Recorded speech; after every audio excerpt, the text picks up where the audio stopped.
Oke, baik.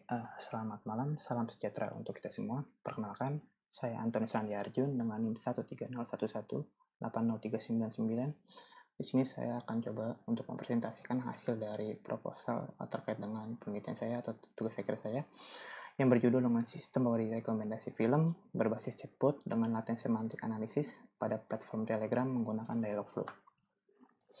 Oke, selanjutnya. Di sini terdapat beberapa pokok bahasan yang akan dibahas nantinya. Terdiri dari 3 bab. Bab pertama meliputi latar belakang, rumusan masalah, tujuan, batasan masalah. Kemudian untuk bab 2 meliputi penelitian terkait, dasar teori. Kemudian untuk bab 3 terdiri dari block cerita sistem, arsitektur sistem, dan yang terakhir evaluasi dan hasil. Nah, jadi yang melatar belakangi terkait dengan penelitian ini adalah perkembangan yang pesat terus terjadi pada dunia teknologi yang memberikan dampak positif pada bidang informasi dan komunikasi. Hal ini dapat dibuktikan dengan adanya peningkatan pengguna internet di kehidupan masyarakat. Dari hasil survei Asosiasi Penyelenggara Jaringan Internet Indonesia, atau yang bisa disebut API, pada 2019 sampai 2020 telah ditemukan penetrasi penggunaan internet sebanyak 196,71 dari 266,91 juta orang atau sekitar 73,7% dari total populasi penduduk Indonesia. Dan diperkirakan angka tersebut akan terus meningkat. Tidak hanya internet, dunia perfilman juga terus mengalami peningkatan. Ini dikarenakan film telah menjadi salah satu media hiburan yang sangat diminati kalangan masyarakat. Namun, dengan demikian, adanya peningkatan dalam dunia perfilman ini, masyarakat juga membutuhkan informasi untuk dapat menentukan film apa yang nantinya akan ditonton. Pertumbuhan jumlah film yang didalami setiap tahunnya menimbulkan kesulitan bagi pengguna dalam memilih film yang tepat. Oleh karena itu, dibutuhkan sebuah sistem pemberi rekomendasi yang dapat mengatasi hal tersebut, sehingga pengguna dapat memilih film yang tepat tanpa harus mengalami kesulitan. Tidak hanya itu, dengan adanya sistem memberi rekomendasi, masyarakat tidak perlu mengeluarkan biaya untuk mencari dan memilih film yang diinginkan. Terkait dengan latar belakang yang sebelumnya dijelaskan, di sini ada rumusan masalah yang terdiri dari 2 poin. Yang pertama adalah bagaimana penerapan sistem memberi rekomendasi dalam bentuk chatbot dengan latihan semantik analisis pada platform Telegram menggunakan Dialogflow untuk film. Dan untuk poin kedua adalah bagaimana performansi yang dihasilkan chatbot untuk sistem rekomendasi film berdasarkan user study. Adapun tujuan yang terkait dengan penelitian yang dilakukan, yang pertama, menerapkan sistem pemberi rekomendasi dalam bentuk chatbot dengan latihan semantik analisis pada platform Telegram menggunakan Dialogflow untuk film. Dan poin yang kedua adalah mengetahui performansi yang dihasilkan chatbot untuk sistem rekomendasi film berdasarkan user study.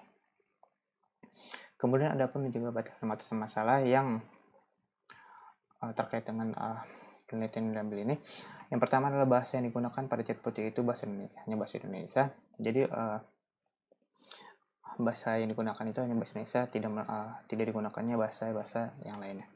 Yang kedua, di sini ada chatbot diimplementasikan pada platform Telegram. Yang tiga, chatbot hanya memberi respon terhadap masukan berupa karakter, tidak berupa perhitungan matematis. Dan yang terakhir adalah topik dialog untuk pengguna dibatasi hanya seputar film saja. Selanjutnya penelitian terkait yang pertama ada Natural Language Processing Approach for Music Instrumental Recommendation System. Kemudian adalah COVID-19 ISABI, chatbot application using the natural language processing with Dialogflow. Yang ketiga, integration of IoT and chatbot for aquaculture with natural language processing. Yang keempat, conversational recommendation system chatbot based on functional requirement.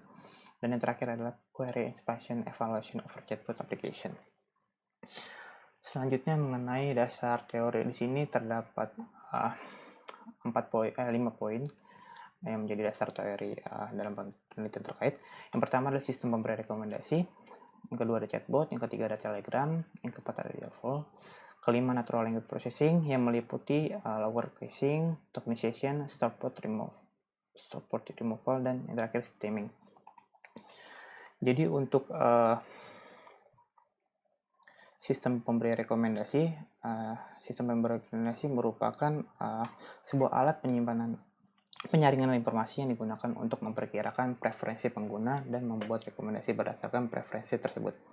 Jadi dengan adanya sistem pemberi rekomendasi ini, pengguna tidak perlu mengeluarkan biaya yang besar untuk mencari dan memilih film yang tepat. Kemudian di sini ada chatbot. Jadi chatbot ini merupakan sebuah sistem percakapan online yang dilakukan antara manusia komputer dengan menggunakan bahasa alami. Jadi chatbot memiliki tujuan untuk mengelola layanan percakapan dengan pesan instan dan cara yang benar. Kemudian di sini Telegram. Jadi Telegram ini menjadi tempat untuk wadah untuk mengimplementasikan chatbot ini sendiri. Jadi chatbot ini merupakan sistem jadi Telegram ini merupakan aplikasi pesan instan berbasis cloud yang ditemukan oleh pengusaha Rusia Pavel Durov.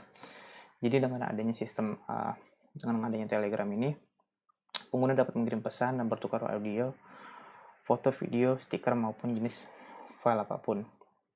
Kemudian ada Dialogflow. Dialogflow ini merupakan sebuah platform yang ditawarkan oleh si Google untuk mengembangkan interaksi komputer manusia. Dialogflow juga memiliki kemampuan untuk berintegrasi dengan hampir semua platform, termasuk perangkat yang akan dikenakan seperti aplikasi rumah, perangkat pintar, dan lain-lain. Hal tersebut menjadikannya sebagai salah satu platform paling populer untuk mengembangkan chatbot. Jadi pada penelitian terkait ini, chatbot akan dikembangkan dengan menggunakan Dialogflow ini. Selanjutnya adalah Natural Language Processing. Jadi Natural Language Processing ini atau yang biasa disebut NLP merupakan sebuah alat yang digunakan untuk membantu chatbot dalam melakukan analisis. Jadi ada Natural Language Processing ini meliputi lower casing, tokenization, stop word removal, dan stemming. Lower casing ini merupakan sebuah proses yang ditujukan untuk mengubah kumpulan teks menjadi huruf kecil. Jadi lower casing ini merupakan salah satu bentuk data processing yang paling efektif dan mampu mencapai output yang konsisten.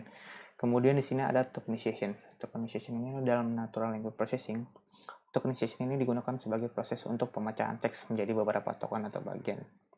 Jadi prinsip proses ini dilakukan untuk memisahkan setiap kata yang ada pada suatu kumpulan teks atau dokumen. Kemudian yang ketiga di sini ada stop word removal. Stop word removal ini merupakan sebuah alat atau sebuah satu set kata yang umum yang tidak memiliki makna dan biasa digunakan dalam berbagai bahasa. Jadi ini stop word ini menjadi hal yang penting dalam melakukan data processing dengan tujuan agar bisa fokus dengan kata-kata yang penting dalam sebuah konteks tertentu. Kemudian di sini yang terakhir ada stemming. Stemming merupakan proses pemotongan imbuhan pada kata yang memiliki imbuhan. Jadi stemming ini dapat membantu dalam menangani standarisasi kosakata dalam masalah sparsity. Kemudian di sini metode yang digunakan adalah latent semantic analysis atau yang bisa disebut LSA.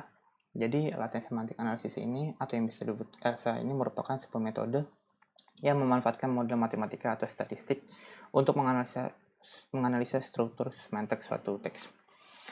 Jadi LSI ini dapat digunakan untuk menilai esai dengan cara mengkonversikan esai terlebih dahulu ke dalam bentuk matriks matriks yang kemudian diberi nilai pada masing-masing ketentuan untuk dicari kesamaan dengan ketentuan referensinya. Langkah-langkah yang dilakukan untuk melakukan proses metode latent semantic analysis ini yang pertama adalah hasil matriks istilah dokumen M dikali N yang berisi nilai TF-IDF. M kali N yang berisi TF-IDF, di mana M jumlah dokumen yang berisi rincian film dan N jumlah kata atau istilah unik.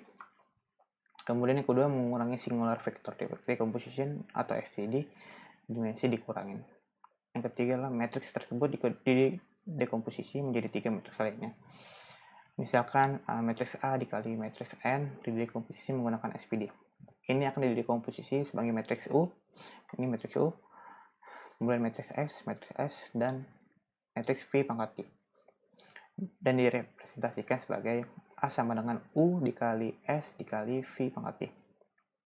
Mewakili matriks LSA di mana UK matriks ini adalah matriks term dokumen di mana K adalah panjang vektor.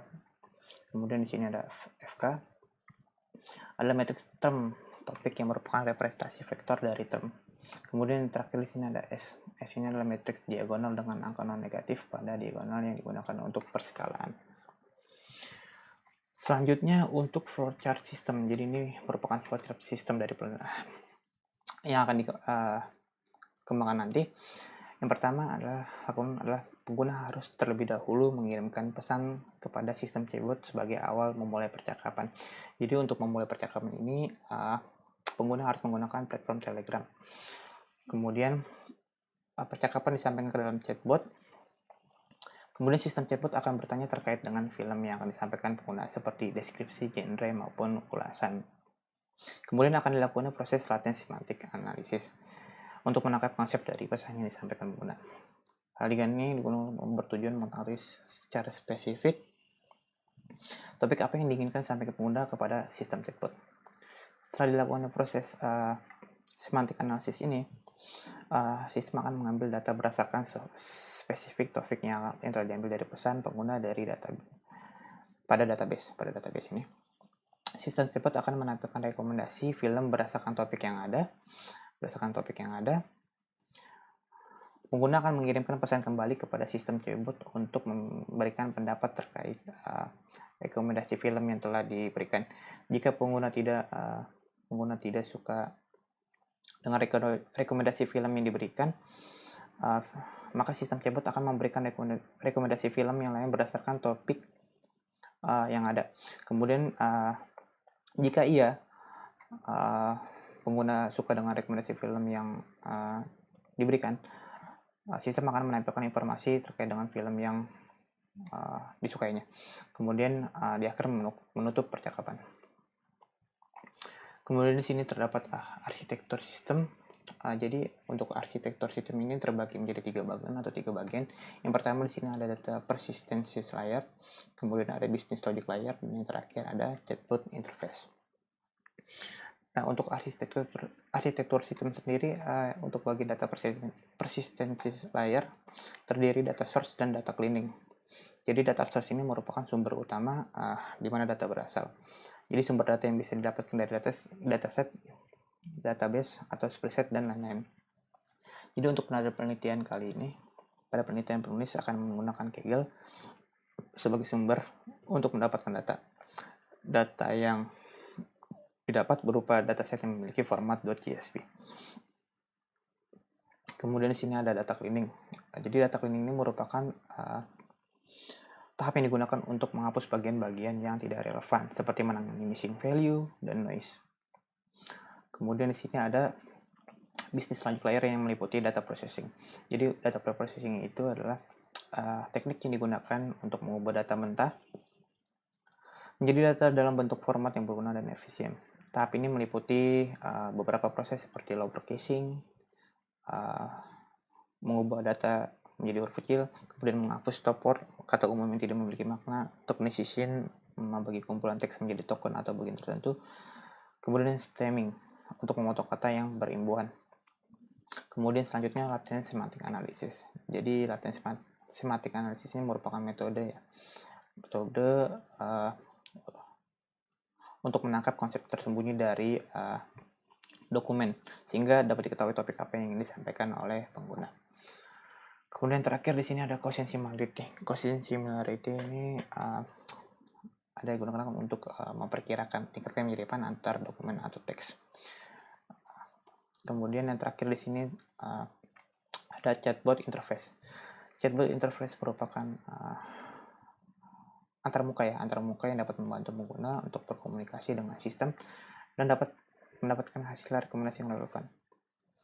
Proses yang dilakukan pada tahap ini adalah search query. Search query dapat digunakan untuk membantu pengguna dalam menemukan file, dan kemudian sistem akan memberikan rekomendasi film yang sesuai dengan keinginan pengguna.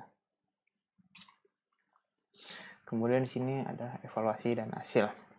Jadi untuk karena penelitian ini menggunakan pendekatan berbasis natural language processing, sistem pemberi rekomendasi akan dibangun dengan menggunakan model latihan semantik analisis atau LSA. Model ini mudah digunakan dan memberikan akurasi tinggi. Keakuratan yang bisa didapatkan oleh model LSA ini dapat dalam merekomendasikan item kepada pengguna adalah sebesar 84%. Kemudian di sini akan dilakukan evaluasi dengan menggunakan metrik evaluasi.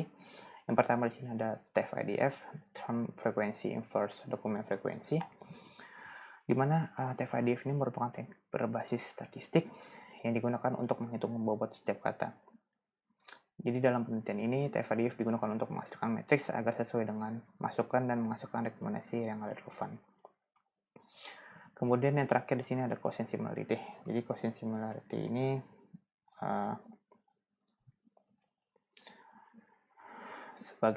digunakan untuk memperkirakan tingkat kemiripan antar dokumen atau teks nantinya. Kemudian untuk hasil strategi dasar yang diikuti dalam mengevaluasi sistem rekomendasi adalah mendapatkan rekomendasi yang relevan berdasarkan permintaan yang dimasukkan oleh pengguna, yang berisi sentimen pengguna yang berupa perasaan, emosi, deskripsi, dan jenis. Hasil yang diperoleh dengan menggunakan rekomendasi berdasarkan pada evaluasi manusia, seberapa relevan mereka dan perspektif pengguna. Hasil yang diperoleh dengan menggunakan sistem rekomendasi ini secara khusus berdasarkan pada detail deskripsi penggunaan alat saat menentukan film. Kemudian mungkin itu saja yang bisa saya sampaikan. Kurang lebih mohon maaf. Terima kasih.